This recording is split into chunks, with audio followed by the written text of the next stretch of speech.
Hai sobat, bagaimana kabar?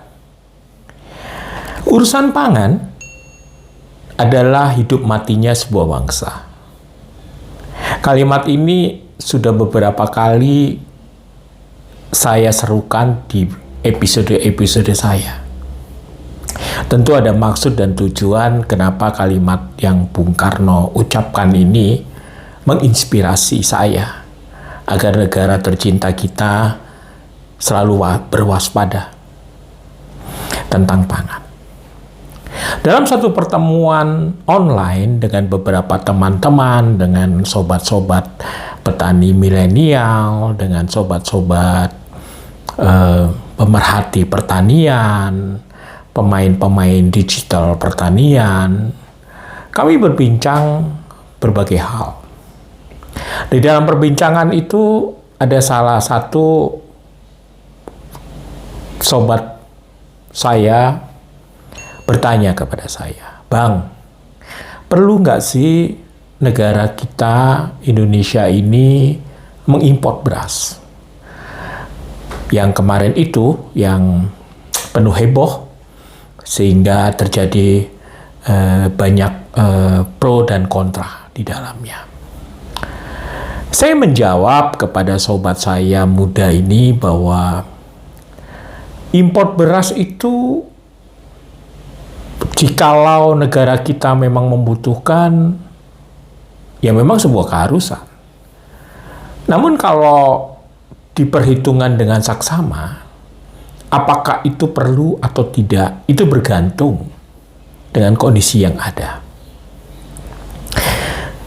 Saya juga mengikuti perkembangan gonjang-ganjing impor beras beberapa waktu yang lalu, sehingga Pak Presiden akhirnya turun tangan dan mengatakan bahwa impor beras itu akan ditunda hingga bulan Juni tahun ini juga.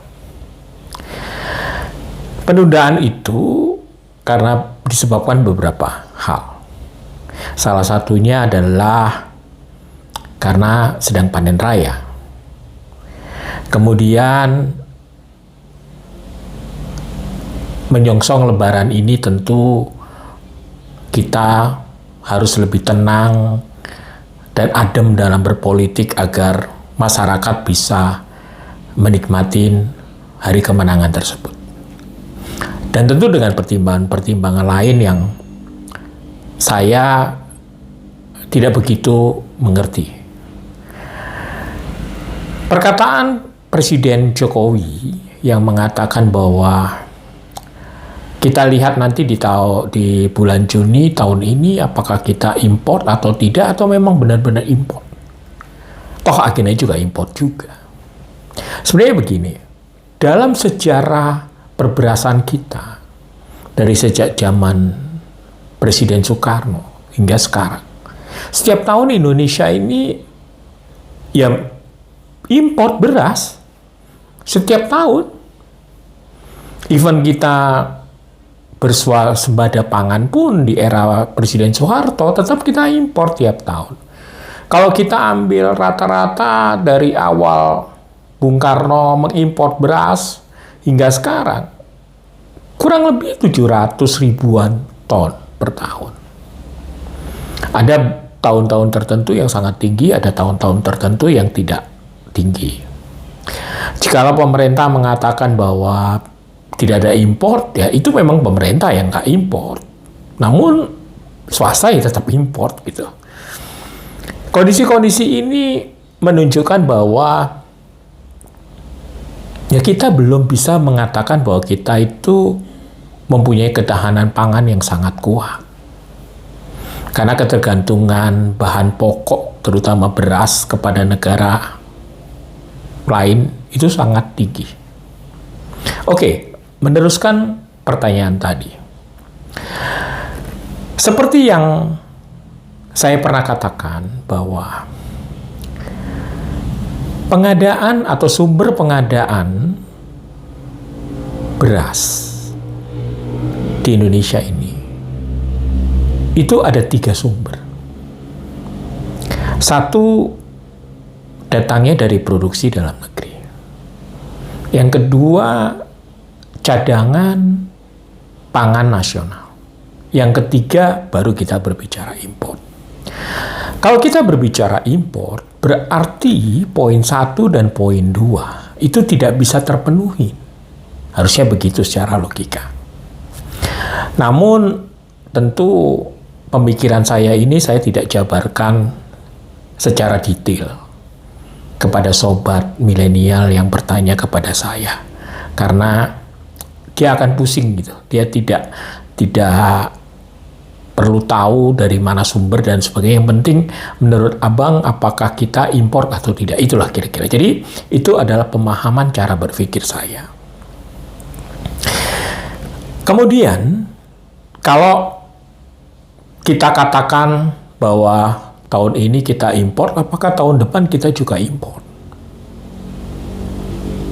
Kalau kondisinya seperti ini terus-menerus, ya kita tetap impor setiap tahun, dan terus.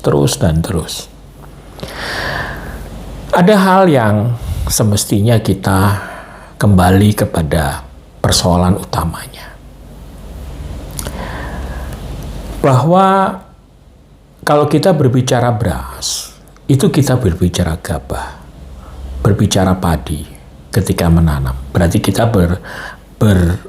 berorientasi di hulu, di mana saat para petani ini akan menanam beras atau padi yang akan menjadi beras, disitulah kita harus mencermati. Tentu banyak sekali orang pintar di negara kita ini yang sudah memetakan produktivitas tentang padi, bagaimana efisiensi, bagaimana mekanisme pertanian, bagaimana agar produksi padi cukup tinggi, dan lain sebagainya. Hingga juga dipetakan jumlah petaninya, kemudian lahan yang ada, yang tersedia, dan lain sebagainya yang dirumuskan. Merekalah yang mengerti perumusan ini, akhirnya terciptalah yang namanya prediksi padi di setiap tahunnya. Kalau menurut saya, sebenarnya yang paling penting itu adalah pelaku utamanya, yaitu para petani. 60%-an itu petani kita adalah petani yang mempunyai lahan di bawah 500 meter persegi. Disebut petani gurem. Itu. Bisa 100, bisa 200, bisa 300, bisa 400, atau pas 500. Itu yang mendominasi potret petani kita. Maka hasil survei BPS kemarin itu mengatakan bahwa industri pertanian disumbangkan oleh rumah tangga pertanian itu paling banyak, terbesar. Kurang lebih sekitar 46,3% masyarakat miskin. Itu datangnya dari industri pertanian, dalam hal ini tentu petani. Jadi itu sesuatu hal yang mesti harus dibenahi. Jika beras kita yang dimulai dari para petani kecil tadi, karena mereka mempunyai kontribusi terbesar, karena pertanian tanaman pangan dalam hal ini padi, itu sumbangsi dari petani kecil ini sangat tinggi. Maka kita sebut perpadian kita ini adalah berbasis rakyat. Kalau kondisi ini saja kita tidak pernah bisa membereskan, maka hal ini akan selalu terjadi di setiap tahun.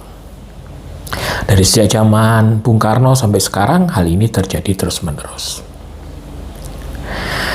Petani-petani ini adalah petani-petani yang memang tidak bisa berbuat apa-apa. Makanya dari hasil survei BPS, sebagian besar petani-petani ini sudah sangat senior usianya.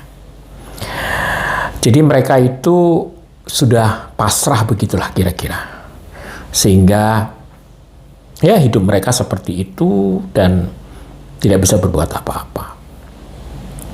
Pertanyaan selanjutnya adalah ketika gonjang-ganjing impor tadi, banyak orang mengatakan bahwa ketika keputusan ini telah diucapkan oleh pemerintah, maka itu membuat harga padi atau gabah itu gonjang-ganjing juga. Atau banyak sekali petani yang notabene menjadi panik.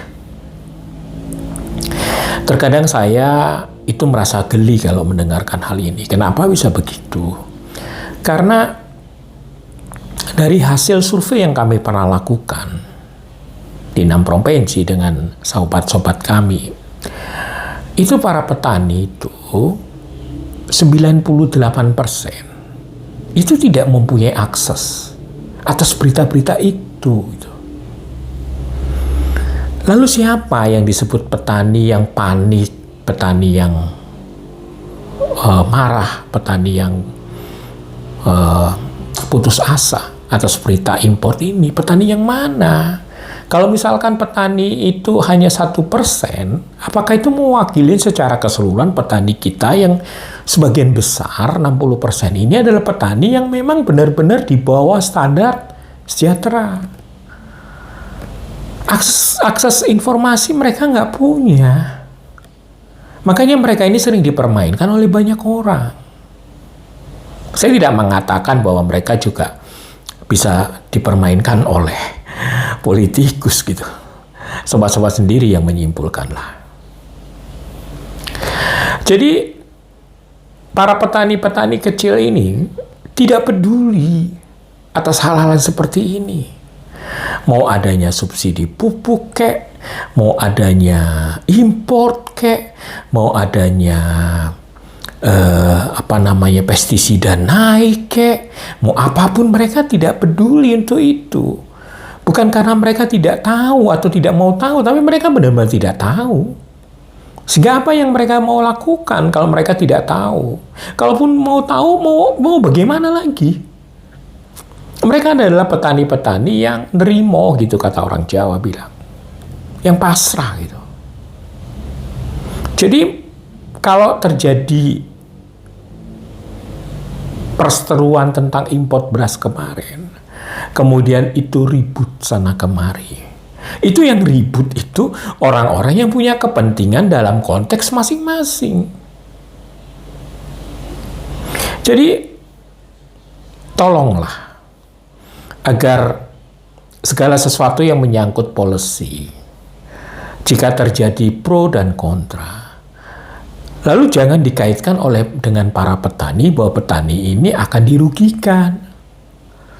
Gak ada impor beras saja mereka rugi kok. Mereka kan nggak ngerti apa-apa. Berbicara hal-hal yang seperti ini sebenarnya berbicara di level-level tertentu, bukan level mereka. Contoh misalkan, saya mengatakan kepada kawan-kawan atau sobat-sobat saya ketika kita berdiskusi, kerap kita melihat di televisi bahwa ada para pewawancara kepada para petani. Mereka ditanya, bagaimana tanggapan Bapak tentang adanya impor beras? Kemudian mereka digiring dengan opini-opini yang sudah mereka tanyakan. Sehingga petani itu hanya mengatakan ya, tidak, atau kemudian ya itu merugikan, karena udah digiring. Narasi-narasi ini tanpa disadari oleh para wartawan-wartawan tadi, yang mungkin juga tidak disadari oleh wartawan tersebut. Jadi pada intinya impor beras itu adalah cermin bahwa negara kita ini tidak bisa menyelesaikan persoalan dari sejak zaman negara ini berdiri. Sebenarnya itu kok masalahnya. Masalah importnya atau tidak importnya di saat panen atau tidak panen, itu tidak penting bagi saya. Yang terpenting adalah bagaimana caranya agar kita ini tidak lagi diperbudak oleh impor. Apakah impor itu masih diperlukan? Masih diperlukan, tetapi ya nggak gitu-gituan kali. Nggak terlalu menyiksa kali, gitulah kira-kira. Menyiksa keuangan negara, menyiksa petani juga enggak menurut saya. Karena petani itu apapun yang terjadi di negara ini, ya mereka tetap berjalan begitu saja. Seperti yang tadi saya katakan, mereka tidak tahu, tidak mengerti atas apa yang terjadi oleh negara ini tentang mereka. Mereka tidak tahu itu. 500 meter persegi. Untuk makan aja mereka susah. Apalagi kalau mereka membeli handphone, smartphone begitu. Untuk mendengarkan berita dan lain sebagainya. Kalaupun mereka tahu, mungkin diberitahu oleh teman-temannya yang mempunyai akses. Tapi biasanya tidak komplit. Dan tentu mereka hanya bingung-bingung saja. Tidak juga menanggapi, tidak juga bereaksi untuk itu. Kalau petaninya gusar, maka akan terjadi demo-demo di mana-mana oleh petani. Tapi petaninya tenang-tenang aja. Dari dulu. Karena mereka tidak mengerti itu. Sekali lagi mereka tidak mengerti itu. Jadi kesimpulan yang saya sampaikan kepada pertanyaan tadi, saya katakan kepada dia bahwa import itu dilakukan atau tidak dilakukan bagi saya tidak penting. Yang terpenting adalah bagaimana caranya agar kita tidak lagi selalu berseteru untuk putusan mengambil langkah import beras. Karena beras ini adalah bagian dari pangan utama kita yang dibutuhkan oleh rakyat Indonesia. Itu yang paling penting. Jikalau ada pertanyaan selanjutnya dari sobat saya tadi, lalu langkah apa Bang yang harus dilakukan? Maka saya mengatakan begini. Bagaimana kita berstrategi, apapun itulah. Ya, yang sudah dilakukan akademisi, yang sudah dilakukan oleh pakar-pakar pertanian, yang sudah dilakukan oleh pemerintah, yang sudah dilakukan oleh gubernur, bupati, dan lain sebagainya. Itu menurut saya sudah banyak yang mereka lakukan. Namun saya tidak pernah melihat ada upaya agar petani-petani ini ditingkatkan atau next level menjadi petani yang jauh lebih baik di dalam kepemilikan lahannya, di dalam akses informasi. Baru kita berbicara tentang mekanisme pertanian. Itu yang paling penting. Kalau selama itu tidak dilakukan, maka kita akan mengalami hal serupa dari tahun ke tahun.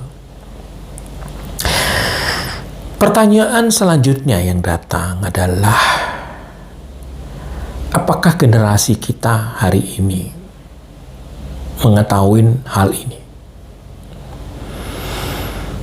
Inilah yang menjadikan kegalauan saya juga. Karena tidak ada informasi yang bisa mereka mengerti dengan bahasa mereka. Bahasa milenial begitulah. Sehingga mereka menyumbang saran, melakukan aksi, agar kondisi-kondisi ini yang nanti mereka wariskan itu bisa mendapatkan solusi. Itu adalah langkah kedua pemerintah bagaimana generasi kita selanjutnya ini diajarkan untuk peduli tentang pangan. Bagaimana menyelesaikan, bagaimana mengupayakan agar kejadian-kejadian kita di tahun ini dan tahun-tahun sebelumnya itu menjadikan referensi bagi mereka untuk memutuskan langkah yang terbaik.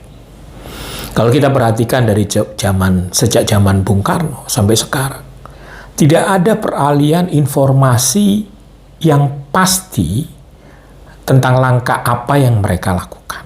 Jadi setiap era kepemimpinan presiden, mereka berpikir bagaimana caranya di era mereka terjadi kesuksesan. Kemudian ketika berganti oleh pemimpin yang lain, pemimpin tersebut bisa saja tidak meneruskan itu karena mereka merasa gengsi atau apapun lah itu. Sehingga peralihan informasi ini patah di tengah jalan. Ini yang perlu disadarin oleh pemerintah kita saat ini, agar generasi milenial ini paling tidak diberikan informasi yang benar-benar clear dengan cara mereka berpikir, bagaimana caranya agar mereka ini ikut serta di dalam membereskan persoalan-persoalan yang selalu ada di setiap tahun ini. Lalu saya selalu mengatakan kepada banyak sobat-sobat saya, kalau kita bicara surplus, itu adalah berbicara secara merata. Jadi begini, contoh misalkan di satu provinsi, katakanlah dia adalah lumbung padi, katakanlah di provinsi A begitu. Di provinsi A itu, di sana itu ada katakanlah sekitar 25-30 kabupaten dan kota madya. Kalau kita bicara kota, maka tentu mereka tidak mempunyai sawah atau lahan pertanian. Jadi kalau dipetakan satu persatu, itu mereka adalah daerah minus. Karena mereka tidak mendapatkan hasil dari pertanian mereka. Contoh misalkan kita berbicara padi misalkan. Lalu dari 30 kabupaten kota ini, katakan 20 diantaranya adalah kabupaten yang mempunyai lahan pertanian. Dari 20 kabupaten itu, tentu tidak semuanya mempunyai bupati yang sangat kuat di dalam memimpin pertanian, bidang pertanian. Mungkin dia kuat di pariwisata, mungkin dia kuat di industri yang lain. Katakanlah seperti itu. Dari 20, mungkin 10 di antara 20 kabupaten tadi adalah kabupaten yang surplus dari padinya. Jadi mereka panen padinya sangat besar sehingga kebutuhan dari rakyatnya di kabupaten tersebut terpenuhin secara rumusan gitu ya. Padahal sebenarnya tidak juga seperti itu, karena bisa saja berasnya datangnya dari kota-kota lain atau kabupaten-kabupaten lain gitu. Mungkin saja yang dihasilkan oleh kabupaten itu dia ekspor ke kabupaten yang lainnya dulu lagi gitu. Dari 10 yang surplus tadi, ada yang surplusnya katakan 3 itu tipis-tipis gitu. Pas gitu. Ya mereka berbanding lurus dengan masyarakat yang ada dan hasil produksi padinya. Katakanlah 7 kabupaten tersebutlah yang surplus berlebihan. Itu rumusnya. Semua penghitungan-penghitungan ini saya yakini dihitung dengan manual. Bukan memakai jejak rekam digital. Namanya manusia, ada juga yang salah. Bisa saja salah. Sehingga ada koreksi-koreksi diantaranya yang seharusnya. Tetapi agar menjaga reputasi sang bupati, maka koreksi itu diabaikan. Begitu. Dari 30 kabupaten dan kota tadi, direkaplah di provinsi. Kemudian dia hitung pakai rumusan yang sama, dan ternyata di provinsi A tersebut surplus. Apakah kemudian sang gubernur dengan bangga mengatakan daerahnya surplus? Kalau surplusnya itu datangnya hanya dari 7 kabupaten, yang 23 enggak. Nah ini yang terjadi di hampir semua provinsi. Dan gubernur itu tinggal menanyakan, ke kepala dinas pertanian mereka atau kepala dinas perdagangan. Bagaimana kondisinya? Bla bla bla, dikasih data tersebut, ditelanlah. Oh, ini surplus. Kalau saya diberi kesempatan jadi gubernur, saya tidak begitu serta-merta percaya akan data yang masuk. Karena itu tadi ada kemungkinan surplusnya itu hanya datang dari 5-7 kabupaten. Itu kita berbicara satu provinsi. Jadi kalau kita berbicara satu Indonesia yang terdiri dari 34 provinsi. Dari 34 provinsi, katakanlah hanya 5 atau 7 provinsi yang surplus. Tapi surplusnya 7 provinsi ini dapat menutupin sisanya. Lalu kemudian kita mengatakan itu surplus gitu. Aduh, kadang-kadang saya miris mendengarkan itu. Jadi apa yang harus dilakukan dengan kondisi ini? Ini yang terjadi dari zaman Bung Karno. Makanya ketika Bung Karno berpidato itu beliau mengatakan bahwa pemerintah dikambing hitamkan, disalahkan, ambil kambing hitam yang paling pas dan sebagainya. Itu Bung Karno udah mengeluh di saat itu. Kalau di zaman sekarang itu tidak ada yang seperti itu. Yang terjadi itu di kalangan elit saja. Itu terjadi salah menyalahkan. Begitu sobat yang saya lihat. Gitu. Jadi saya yakin bahwa tetap Indonesia akan impor di tahun ini. Entah itu di bulan apalah. Karena tentu pemerintah dalam hal ini, kementerian terkait sudah berhitung-hitung kalau dia tidak mengimpor, maka banyak kondisinya. Walaupun di dalamnya banyak unsur-unsur lain yang dituduhkan gitu. Jadi untuk tidak mengambil satu resiko, dia ambil pilihan itu. Dan kondisi-kondisi ini akan terjadi di tahun-tahun berikutnya. Lalu Bang, Abang menjawab panjang lebar seperti ini kepada sobat Abang yang muda tadi tentang pertanyaan kita perlu impor ataukah? Enggak juga. Saya cuma mengatakan kepada dia pada intinya, saya tidak mempersoalkan itu impor atau tidak impor. Tetapi saya mengatakan bahwa kondisi kita ini mencerminkan bahwa kita yang mengerti tentang pangan tidak mampu untuk membantu menyelesaikan persoalan yang ada dari tahun ke tahun.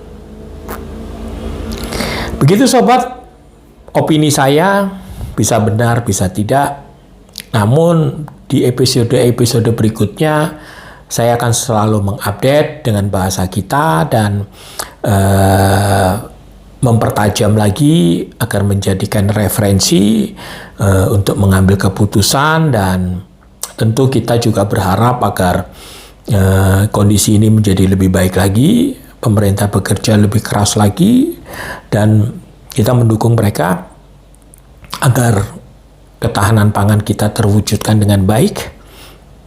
Kita tidak impor, dan selalu saya mengatakan bahwa akhirnya kita harus membuat pemain utama dalam hal ini nelayan dan petani hidup sejahtera. Dalam episode-episode berikutnya, saya akan memberikan banyak sekali gambaran bagaimana caranya kita dapat membuat mereka hidup sejahtera. Namun untuk sementara kita menyamakan persepsi. Jadi akan ada beberapa episode ke depan kita samakan persepsinya. Begitu sobat, terima kasih atas kesetiaannya mendengarkan cerita-cerita saya. Dan kita juga harus selalu mendukung pemerintah. Jaga kesehatan. Dan jangan lupa tersenyum.